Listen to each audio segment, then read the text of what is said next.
ఇందిరమ్మ ఇండ్ల ద్వారానే పేదింటి కళ నెరవేరుతుందని కాంగ్రెస్ పార్టీ మండల అధ్యక్షులు గూట్ల తిరుపతి అన్నారు.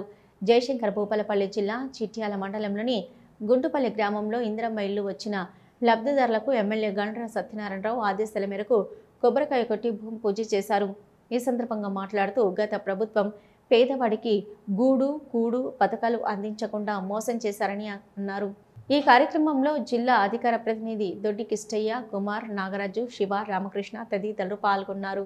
సొంతింటి కళను సాకారం చేస్తున్నటువంటి కాంగ్రెస్ ప్రభుత్వం ఈరోజు నిరుపేదలైనటువంటి చిట్యాల మండలానికి దాదాపుగా 400 ఇండ్లు మంజూరు చేసిన గండ్ర సత్తన్నకు ధన్యవాదాలు తెలియజేస్తున్నాం.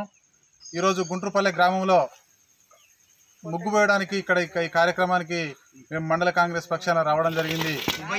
గత 10 సంవత్సరాల బీఆర్ఎస్ ప్రభుత్వంలో కనీసం సొంతింటి కళ సాకారం చేయనటువంటి బీఆర్ఎస్ ప్రభుత్వాన్ని బొందబెట్టి ఈరోజు కాంగ్రెస్ ప్రభుత్వానికి పట్టం కట్టిన పేదలందరికీ కూడా ఈరోజు ఇండ్లిచ్చే కార్యక్రమం చేపట్టడం జరిగింది.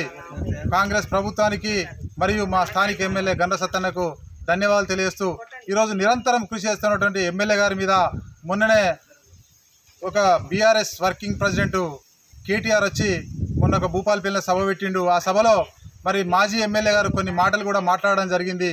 ఏమనంటే కాళేశ్వరం ప్రాజెక్టు గొప్ప ప్రాజెక్టు కట్టిన మేము గొప్ప కాళేశ్వరం ప్రాజెక్టు కట్టడం జరిగింది. ఈ కాళేశ్వరం ప్రాజెక్టు కాంగ్రెస్ ప్రభుత్వం మోటార్లు స్టార్ట్ చేస్తలేదని మరి మాజీ ఎమ్మెల్యే రమణారెడ్డి గారు మాట్లాడడం జరిగింది. ఆయన నిరాహార దీక్ష చేస్తాడట ఈ మోటార్లు స్టార్ట్ చేయకపోతే. మరి గతంలో నిరాహార దీక్ష ఎవరి కోసం చేస్తావు? సిరిసిల్ల, సిద్దిపేట లేకపోతే గజ్వేల్కు నీళ్లు పోవడానికి, మీ నాయకుల ఫామ్ హౌస్లు పారడానికి నిరాహార దీక్ష చేస్తావా అని నేను మాజీ ఎమ్మెల్యే రమణారెడ్డి గారిని ఒకటే సూటిగా ప్రశ్నిస్తా ఉన్నాను. మరి రమణారెడ్డి గారు మీరు మాజీ అయిపోయారు, ఎప్పటికి కూడా మాజీగానే ఉంటారు, మీరు గుర్తుపెట్టుకోండి. మీరు నిరాహార దీక్ష ఎవరి కోసం చేస్తారు? భూపాలపల్లిలో పంట పొలాలకు నీళ్లు పారడానికి నిరాహార దీక్ష చేస్తారా, లేకపోతే మీ నాయకుల ఫామ్ హౌస్లకు నీళ్లు పారడానికి నిరాహార దీక్ష చేస్తారా? ఒకసారి మీరు క్లారిటీ చెప్పాలి, భూపాలపల్లి రైతులకు క్లారిటీ చెప్పాలని నేను సూటిగా ప్రశ్నిస్తూ ఉన్నాను. మరి నిరాహార దీక్ష రైతుల కోసం చేసినట్టయితే కాంగ్రెస్ ప్రభుత్వంలో గెలిచి కాంగ్రెస్ కార్యకర్తల కష్టం మీద గెలిచి మరి బీఆర్ఎస్లోకి పోయినప్పుడు 5 సంవత్సరాలు బీఆర్ఎస్ ప్రభుత్వంలో ఉన్నావు కదా. మరి అప్పుడు మీ నాయకుడు మీ కేటీఆర్ అంటాడు అప్పుడప్పుడు గాడిద పనులు తోయినవని. మరి నువ్వు ఏ గాడిద పనులు తోయినవు? ఈ 5 సంవత్సరాల కాలంలో భూపాలపల్లి రైతులకు ఏ ఒక్కరోజు కూడా నీళ్ళు అందించిన పాపన పోలేదు.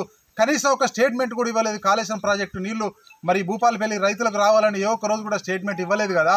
మరి ఈరోజు దీక్ష చేస్తానంటే మీ నాయకుల మెప్పు కోసం, మీ నాయకుల ఫామ్ హౌస్లో నీళ్లు బారడం కోసం దీక్ష చేస్తావా అని ఒకసారి సూటిగా కూడా నువ్వు క్లారిటీగా భూపాలపల్లి రైతులకు క్లారిటీగా చెప్పాల్సిన అవసరం ఉంటుందని నేను డిమాండ్ చేస్తా ఉన్నాను కాంగ్రెస్ ప్రభుత్వం తరఫున.